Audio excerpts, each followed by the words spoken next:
Quelles sont les entreprises les plus intéressantes dans les large caps françaises? C'est ce qu'on va regarder ensemble dans cette vidéo. Abonnez-vous à la chaîne, activez la cloche si ce n'est pas déjà fait. On commence tout de suite avec la sélection. Donc, on finit notre tour du CAC 40.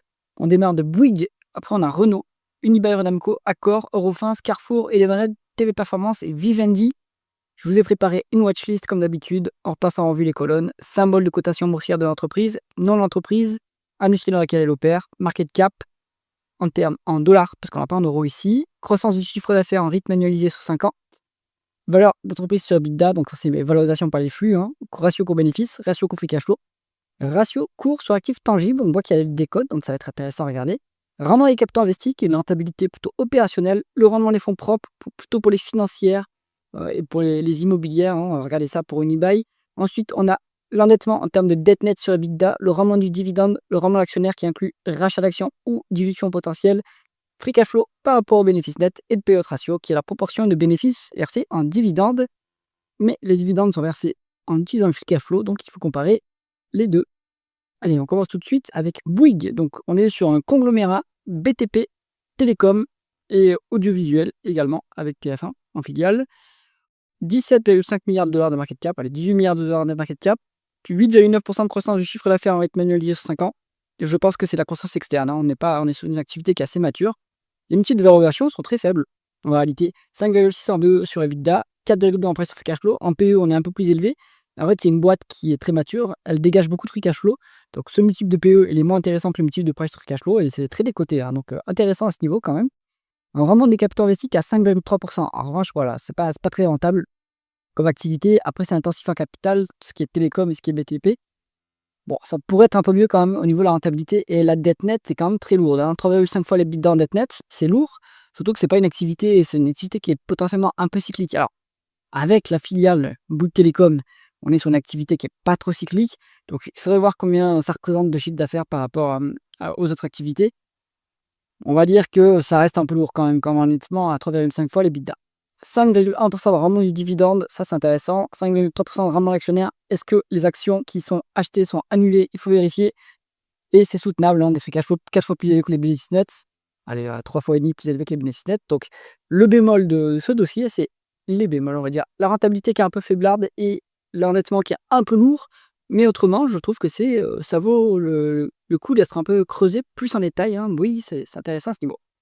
Unibail-Rodamco, donc on est sur une foncière cotée spécialisée plutôt dans l'immobilier, dans les centres commerciaux. 13,5 milliards de dollars de market cap, décroissance en rythme annualisé sur 5 ans. La période inclut aussi la période pandémique, donc évidemment ça a impacté le chiffre d'affaires. Les multiples de valorisation sont très élevés, sauf le price to free cash flow. Bon, c'est un peu particulier à étudier des rates. Je ne suis pas du tout un spécialiste, je ne sais pas trop les analyser. Ce que je vois, c'est que la dégage pas mal de free cash flow et qu'on est sur 10% de décote sur actifs tangibles, donc ça c'est pas mal. Un rendement des fonds propres qui est faible à 1,3 fois, pourtant on est endetté à 10 fois les l'EBITDA. Les foncières peuvent être très endettées, ça c'est pas un souci. Mais avec autant de dettes, il y a très peu de rentabilité, donc je trouve que c'est un peu problématique. Après, est-ce que vu que les free cash flow sont bien plus élevés que les bénéfices nets, est-ce qu'il n'y a pas là-dedans de la dépréciation, de l'amortissement? Voilà, il faut aller retraiter ce qui se passe dans le compte de résultat pour bien comprendre. 4,4% vraiment du dividende, c'est intéressant. 3,4% en rendement l'actionnaire. Est-ce que les nouvelles actions, ce sont des nouvelles actions qui sont émises ou est-ce qu'elles sortent de l'autocontrôle? Il faut vérifier ça. Et c'est soutenable avec des free cash flow bien plus élevés que les bénéfices nets. Donc là-dessus, il n'y a pas de souci. Bon, moi, les foncières, c'est pas ma tasse de thé, donc plutôt à l'écart de Unibail. Avant de continuer, si jamais vous cherchez un portefeuille d'investissement passif et performant, cliquez sur le lien en haut à droite de la vidéo. On continue tout de suite avec Accor, le spécialiste de l'hôtellerie. 13,1 milliards de dollars de market cap, 6,7% de croissance du chiffre d'affaires en rythme annualisé sur 5 ans. C'est pas si mal, évidemment, on a un fort rattrapage post-pandémique. 12,2 en VE sur EBITDA, c'est un peu élevé quand même. 22,6 en PE et 28,8 en price to free cash flow. Je trouve ça un peu cher payé pour ce business qui n'a pas énormément de croissance, une rentabilité plutôt moyenne, 6,3% en rendement des capitaux investis. C'est pas exceptionnel. On est à 2 fois les bidas en dette nette. Bon, on est un peu endetté. 2,7% en rendement du dividende, 4,6% en rendement actionnaire. Est-ce que les actions qui sont rachetées sont annulées? Il faut aller regarder ça. Free cash flow moins élevé que les bénéfices nets. Payout ratio à 60% en réalité. Accor, c'était plus attractif avant. Maintenant, je trouve que depuis le début de l'année, ça s'est bien rattrapé. Le multiple a fortement monté. la qualité du dossier n'est pas aussi exceptionnelle que les multiples semblent vouloir le dire, hein. Donc bah, là, je pense que maintenant, c'est un peu trop cher, d'accord, plutôt à l'écart. Renault, on est sur l'automobile, 13 milliards de dollars de market cap, 0,25% de croissance en rythme annualisé sur 5 ans. Autant dire qu'il n'y a pas de croissance. 11,8 en VO sur EBITDA, 17 en PE, 3 en post free cash flow. Bon, alors, pourquoi est-ce qu'on a des free cash flows si élevés alors que l'EBITDA est faible? Bon, ben là, il doit y avoir d'énormes dépréciations qui sont passées. Il faut aller voir ce qui se passe dans le compte de résultat. Sinon, je trouve que c'est un peu cher. Voilà, 60% de décote sur actifs tangibles. La décote sur actifs tangibles, elle vient en fait surtout du bras financier de Renault, qui a une banque comme la plupart des constructeurs auto, puisque vous vendent à crédit la plupart du temps l'automobile. Bon, là-dessus, moi, je pense que c'est un peu compliqué comme dossier quand même. 8,2% de rendement des capitaux investis. Rentabilité correcte, mais sans être exceptionnelle. La dette, il faut la retraiter, puisqu'il y a la dette de la banque, en fait, là-dedans. Il y a peut-être de l'IFRS 16, c'est-à-dire les engagements, les obligations locatives. Donc, je pense pas qu'on soit à ce niveau-là d'endettement d'un point de vue opérationnel. Donc, à prendre avec des pincettes. 5,4% en rendement du dividende, 5,6% en rendement d'actionnaire. Donc, il y a un peu de rachat d'actions. Est-ce qu'elles sont annulées? Il faut regarder. On a payout ratio qui est à 71%, mais des free cash flow qui sont 3 fois plus élevés que, même plus, 5 fois plus élevés que les bénéfices nets, donc on a les moyens. Automobile, Europe, à l'écart. C'est trop compliqué. Transition vers le moteur électrique, concurrence chinoise. Moi, je pense que c'est trop risqué comme secteur. Eurofins scientifique. Alors, on est sur la biologie industrielle. Ils ont eu, c'était la star de la période 2020-2021, évidemment, avec tous les tests PCR. Forte normalisation ensuite, grosse correction. On a eu aussi sur Eurofins un fonds activiste qui dénonçait le manque de clarté sur le tableau de trésorerie. Le management a bien redressé la barre, a bien communiqué. Il rachète des actions en plus. J'allais écouter de conference call. Donc, bon, c'est une boîte qui repart maintenant. Qui, après que l'activité se soit normalisée, elle est en train de repartir tranquillement. 13 milliards de dollars de market cap, 8,8 en termes de croissance du chiffre d'affaires en rythme annualisé sur 5 ans. Ça inclut les années exceptionnelles 2020-2021. 10,4 en PE sur EBITDA, c'est raisonnable. 38 en PE, 14 en free cash flow. C'est plutôt une société mature maintenant. Je pense que le multiple de PE est plutôt à mettre de côté. Les autres multiples sont raisonnables, on va dire, sans être peu bradés. Donc ça reste, voilà, c'est raisonnablement valorisé. 8% de rendement des capitaux investis. Rentabilité plutôt moyenne. J'en ai pas idée de est-ce que c'est intensif en capital comme activité. Je pense que oui pour toutes les machines, mais je ne suis pas assez spécialiste du secteur. Bon, 8, ça reste convenable comme rentabilité pour une boîte européenne, française. Du coup, puisque vous avez dans le numérateur du ROIC, vous avez les taxes qui sont incluses, donc forcément, ça fait mal. 2 fois les bits d'un net. Il y a un peu de dette quand même, donc je pense qu'ils font des acquisitions pour avoir cette croissance également. On est sur un rendement du dividende à 1%, ce qui n'est pas très élevé. 3,4 en rendement de l'actionnaire, donc il y a des rachats d'actions, comme je vous l'ai mentionné, pour annulation pour le coup.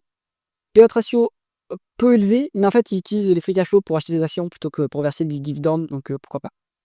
Voilà, Eurofins, c'est défensif après, donc je pense que ça peut se regarder même à ce niveau, même si les multiples sont raisonnables, sans être exceptionnels, mais c'est suffisamment bon en qualité et en croissance pour que les multiples qu'on puisse payer ces multiples-là, donc pourquoi pas. Carrefour, le spécialiste français de la grande distribution, 10 milliards de dollars de market cap, 3,3% de croissance du chiffre d'affaires en rythme annualisé sur 5 ans. Donc là, c'est assez mature comme activité, donc il n'y a plus trop de croissance. Les multiples sont très bas, 6,1 en VO sur EBITDA, 13 en PE, mais 4,1 en price free cash flow. Là-dessus, on regardera plutôt le price free cash flow et la VO sur EBITDA, et on voit que c'est quand même très décoté, très faiblement valorisé. En price to sales, on est entre 0,1 et 0,2. Donc la valorisation n'a jamais été aussi basse sur Carrefour. 5,4 en rendement des capitaux investis, ça c'est pas exceptionnel. La rentabilité est plutôt médiocre. C'est un business qui n'est pas intensif à capital, vous êtes à BFR négatif, vous n'avez que des stocks à gérer, et pourtant ils n'ont pas une énorme rentabilité, donc ça c'est un peu de bémol. Cash net évidemment, donc, il faut retraiter aussi ces rentabilités par rapport au cash. Après c'est pas forcément leur cash non plus, c'est le cash qui est donné par les fournisseurs. Bref, c'est à retraiter à mon avis. La rentabilité est plus élevée que ce qui est indiqué ici, je pense. 7,5 en rendement du dividende, c'est énorme. 13,2 en rendement actionnaire. Il y avait eu des rachats massifs d'actions en 2024. Comme il y a une taxe sur les rachats d'actions en 2025, il y aura plutôt du dividende et pas de rachat d'actions. Il faut l'avoir en tête. Maintenant, voilà, le rendement du dividende est quand même exceptionnel. Vous avez un payout ratio qui est en réalité à 35-40% par rapport au free cash flow, donc c'est soutenable à ce niveau. Carrefour, moi j'aime bien. C'est c'est complètement value pour le coup. Après, c'est bien sûr pas une activité qui est sexy, mais quand on fait de la value, c'est ce qu'on veut, hein. C'est des petits dossiers oubliés, mis de côté, négligés par le marché. Et Carrefour, je trouve que voilà, ça fait pas rêver. Pourtant, c'est très peu cher et ça vous verse un gros dividende. Edenred, là, c'est toute autre typologie. Là-dessus, on est plutôt sur un marché artificiel, à mon avis, hein, tout ce qui est ticket restaurant. Bon, bien sûr, du coup, on peut être à la merci d'un État qui change de régulation et donc c'est pour ça que j'aime pas ce dossier. On est à 7,7, on a 8 milliards de dollars de market cap, allez. 10,7% de croissance du chiffre d'affaires en rythme annualisé sur 5 ans, forte croissance et la croissance externe et moi, hein. 9,4 en VO sur EBITDA, c'est pas très cher, 15 en PE et 9 en price free cash flow. Je pense que moi, le marché, bah, quand vous voyez, il y a une bonne croissance quand même. La rentabilité est bonne, 13,2. Mais le marché, je pense qu'il pense comme moi en fait. Il pense que c'est trop risqué comme business et que c'est trop régulé, ça peut changer du jour au lendemain. Et du coup, il y a un risque, le risque étatique, on va dire, qui viendrait casser l'activité. Donc, à mon avis, pour ça que les multiples sont très bas. 1,6 en termes de dette net sur EBITDA. Donc ça, c'est forcément pour les acquisitions. Vu que c'est un business qui a besoin de zéro capital puisqu'il est apporté par les clients, hein, qui sont les entreprises, qui en fait doivent verser réglementairement de l'argent. Donc en plus, c'est récurrent et c'est visible pour leurs salariés. Donc ils profitent, normalement, Edenred a cet argent, c'est pas le sien. Par contre, peut faire travailler cet argent en attendant qu'il soit sorti par les salariés. Donc il n'y a pas besoin de capital. Voilà. C'est pour ça qu'à mon avis, on s'endette pour faire des acquisitions. 4,5 en termes de rendement du dividende, c'est élevé. 8,5 en rendement d'actionnaire, donc il y a des rachats d'actions. Est-ce qu'elles sont élevées? Je le pense quand même. Payout ratio, 35-40%, hein, maxi, avec les free cash flow qu'on a, donc c'est soutenable à ce niveau. Donc Edenred, si c'était pas ce business, en fait, oui, ça serait super, hein, comme métrique, ça serait très intéressant. Malheureusement, c'est un business artificiel et régulé, donc à vos risques et périls. Ensuite, on est sur Téléperformance, donc vous la connaissez bien sur la chaîne, on la suit en long, en large et en travers, donc je vais pas vous rabâcher les oreilles avec. 6 milliards de dollars de market cap, c'est du call center, c'est des services spécialisés, c'est beaucoup d'humains, beaucoup d'employés. Croissance élevée, mais ça, c'est l'acquisition de Majorel, hein, donc la croissance organique, elle est faible entre allez, 3 et 5%, 2 et 4% plutôt. Les multiples de valorisation sont très bas, on dégage beaucoup de free cash flow sur Téléperformance, c'est normal, il n'y a plus de croissance. Donc, bon, voilà, on n'a pas besoin de réinvestir massivement. Rendement des capitaux investis correct, on va dire 7,7 en rendement des capitaux investis. 2 fois les l'EBITDA dette net, ils sont engagés à baisser la dette. Ça, c'est une dette qui monte à chaque fois qu'ils font une acquisition. 4,9 en rendement du dividende, ça c'est quand même intéressant. Des rachats d'actions aussi cette année, il y a 500 millions par an d'ici 2026 entre dividendes et rachats d'actions qui sont prévus. Donc vous allez avoir quand même une très bonne rémunération d'actionnaire sur le dossier. Payout ratio en beaucoup plus faible que ce qui est indiqué ici. Donc voilà, hein, c'est Téléperformance. L'activité est menacée. Pour l'instant, elle n'a pas disparu. L'IA va peut-être remplacer le business, mais pour l'instant, ce n'est pas le cas. Et donc, on dégage des free cash flow assez énormes. Maintenant, ça vient avec beaucoup de volatilité, donc c'est pas à mettre entre toutes les mains. Vivendi, on est sur le divertissement. 3,3 milliards de dollars de market cap, décroissance en rythme annualisé sur 5 ans. Qu'est-ce qui s'est passé pour que ça soit aussi énorme? Il y a eu des sessions, évidemment. Ça fait partie de la galaxie Bolloré. Split, spin-off, par exemple, il y a eu un spin-off de Havas sur lequel je suis investi. Voilà, bon, donc c'est à traiter, c'est à retraiter. Comme c'est de la galaxie Bolloré, je ne suis pas un spécialiste. Voilà. Bon, en termes de multiples, 9,4 en VE sur EBITDA, c'est pas très cher. 1,8 en price free cash flow, c'est pas très cher, mais je pense qu'il faut prendre tous ces chiffres-là avec des pincettes parce que c'est un dossier un peu particulier. Donc je ne vais pas m'épancher dessus outre mesure. Voilà, alors qu'est-ce qu'on prend dans cette liste en fonction de son profil? Si vous faites de la value slash dividende, on peut aller sur Bouygues, on peut aller sur Carrefour, on peut aller sur Téléperformance, mais ça vient avec de la volatilité. Ensuite, si vous voulez du fonds de portefeuille qualitatif, Eurofins, très bien. Vous pouvez prendre du Accor, mais c'est un peu cher, je trouve, à ce niveau. Les autres dossiers, ils ont trop de... Alors, l'immobilier, j'évite, j'aime pas trop. Vous sur Edenred, j'aime pas ce métier. Renault, l'automobile, très très dangereux, à mon avis trop cyclique, et Vivendi, c'est un peu particulier, il faut aller regarder en détail ce dossier parce que voilà, c'est de la galaxie Bolloré, il y a des holdings en cascade, il y a des activités, enfin il y a des manœuvres capitalistiques, etc. Donc autant faire simple et mettre de côté ce dossier. J'espère que cette vidéo vous a intéressé, si c'est le cas, mettez un pouce vers le haut et pensez à vous abonner à la chaîne. À bientôt.